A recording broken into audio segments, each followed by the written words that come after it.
The story starts, and in this world, God took all the good people up into the sky and sent them to heaven.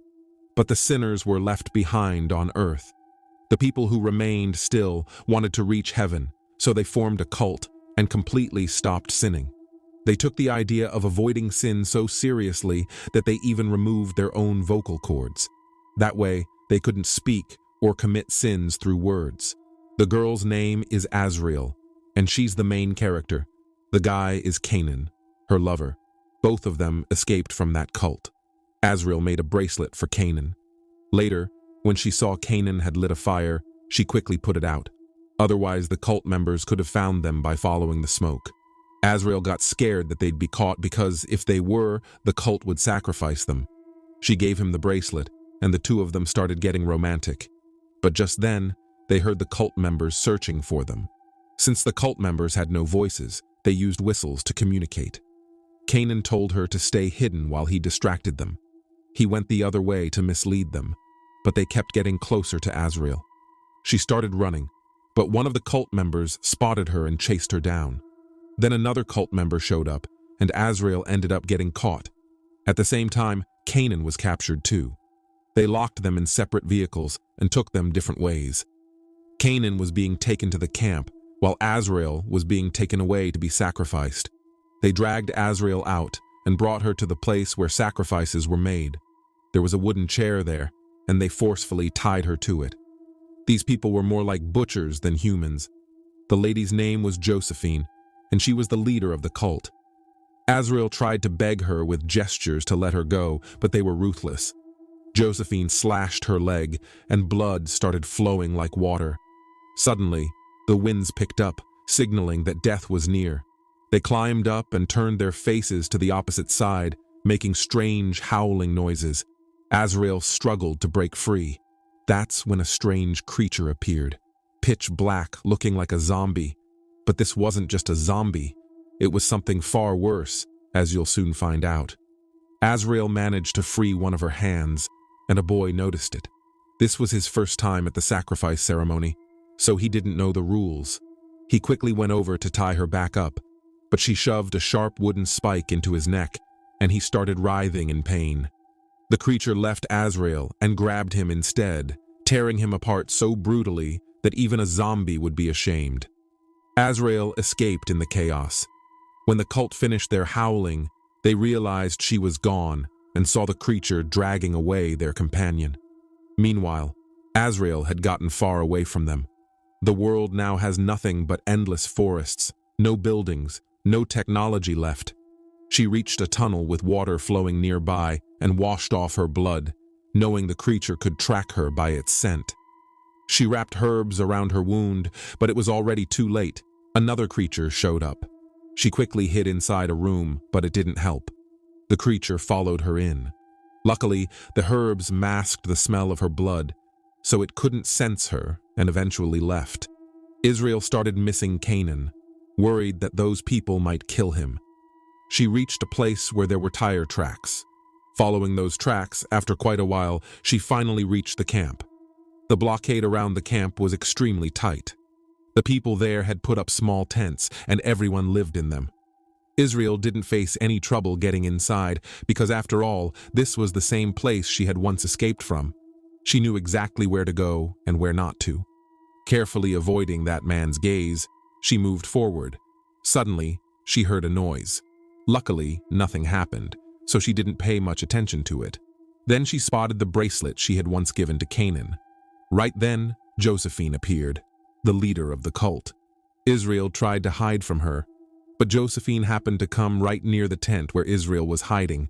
Inside was Josephine's sick mother. Josephine checked on her mom and then walked toward the church. They had even built a wooden church there. Everyone was gathered inside. On the wall was Gandhiji's quote, "See no evil, hear no evil, speak no evil." To enforce the last part, they had even silenced the vocals. There was also a picture of God, showing how he cast us down again because of our sins. Inside the church there was a hole through which a woman communicated with God. Her name was Mary, and she was the real leader of the cult. Everything was under her control. From that hole, winds would blow in, carrying what they believed were God's commands, and only Mary could interpret them, no one else. Mary was also pregnant, and they believed that from her womb a prophet would be born who would guide them straight to heaven. Anyway, Josephine told Mary about Azrael's escape, and in response, she got a hard slap. I told you, Mary was the true leader of the cult. Meanwhile, Azrael was still hiding under the church. When Josephine came outside, Azrael panicked, afraid she might be seen. She tried to stay hidden, but Josephine spotted her. Josephine grabbed its neck, and a fight broke out between them. Azrael managed to get out, but there were a lot of people outside. It tried to hide from them, but then Josephine rang a bell, alerting everyone. Meanwhile, there was nothing left in the farmland, so all the rats were eating, which was really weird. Anyway, Azrael barely made it outside. But then, a man grabbed her leg. She freed herself and started running. They even fired a gun, but it didn't hit. She tried to leave the area, and by the time she was doing this, night had fallen, and she had gone pretty far. Then her blood got on a stone, and the scent attracted the creature. She was exhausted, and now it was chasing her. She ran to save her life and almost got under a car. She thought the person was one of the cult members, but he wasn't. This was the first man in the movie who actually spoke. He tried to talk to her, but how could she respond? She couldn't even speak. Her vocal cords had been removed. She also couldn't understand what language he was speaking. The man gave her a cloth because her hand was bleeding. He started playing music, which Azrael could sense. Then a bullet struck the man's skull, the one the cult member had shot. But because the car went out of control, he also got hit, and the car crashed in a tunnel. Azrael got seriously injured but managed to pull herself together and get out. Then the man tried to shoot her, but before he could, she jumped on him, and a fight broke out. He fired a shot, but luckily it wasn't loaded. Otherwise, it would have been over. The man's leg was broken from the car crash, so he couldn't do much. Still, he hit Azrael hard and tried to strangle her. She pushed a gun to his temple and blew him away. Azrael gasped for air, then picked up the gun and moved forward.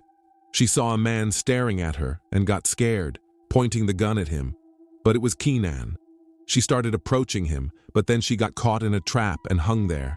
The trap had been set by the cult member. He struck Kenan hard in the face, making Azrael scream, but she couldn't make any sound since she had no vocal cords. Just then, the creature that meant death for her appeared. Now, where could she possibly escape? There was no option to run. It was about to kill her. When suddenly it caught a smell from her nails for some unknown reason, paused, and walked away without harming her. Do you know why it left? Actually, when it had scratched Miriam's stomach earlier, her blood had gotten on its nails. Now the question is, why would the smell of her blood make the creature leave? You'll find the answer later. Anyway, Azrael came out of the tunnel, ready to wreak havoc. At that time, Josephine was with Miriam in the church when she heard something burning outside. Stepping out, she saw that her mother's tent had caught fire. Seeing this, Josephine lost control. But people around her grabbed her and started putting out the fire with water. However, it didn't go out. Instead, it spread, and other tents started catching fire too. Everyone panicked, but it didn't help. Azrael started shooting at them. One bullet hit Josephine. Azrael began killing everyone one by one. The girl alone was overpowering the entire cult, wiping them out. Only a few were left, and they were shooting at Azrael. Then Azrael appeared in front of one of them and shot. It seemed like a victory, but she had accidentally shot her own ally. Then Azrael came from behind and slit their throat. After that, she went to the church to kill Miriam. But Miriam fought back, grabbed her weapon, and nearly survived a fatal attack. Her neck was almost cut. Azrael tore at the flesh of her neck. Just then, Josephine arrived and started firing. It was also time for Miriam to deliver her baby. During their fight, Azrael hit her multiple times, and then Buchan stabbed her in the neck, killing her. But the baby cried out. Miriam had given birth. For some unknown reason, seeing her child frightened Miriam so much that she accidentally cut her own neck. At that moment, all the candles went out, the weather changed, and the creatures started emerging from the forest, moving toward the church. Azrael saw the child and picked him up in his arms. At that moment, All the creatures entered the church and started celebrating because their king had been born. That is, the Antichrist. The Antichrist is considered a form of the devil. Mary thought a prophet was being born, and the one she had been communicating with through the tunnel wasn't God. It was the devil. The devil had fooled all of them. Anyway, all the creatures bowed before Israel. That means Israel had gained immense power, and now would rule the earth, a world dominated by the devil. With that, the movie came to an end.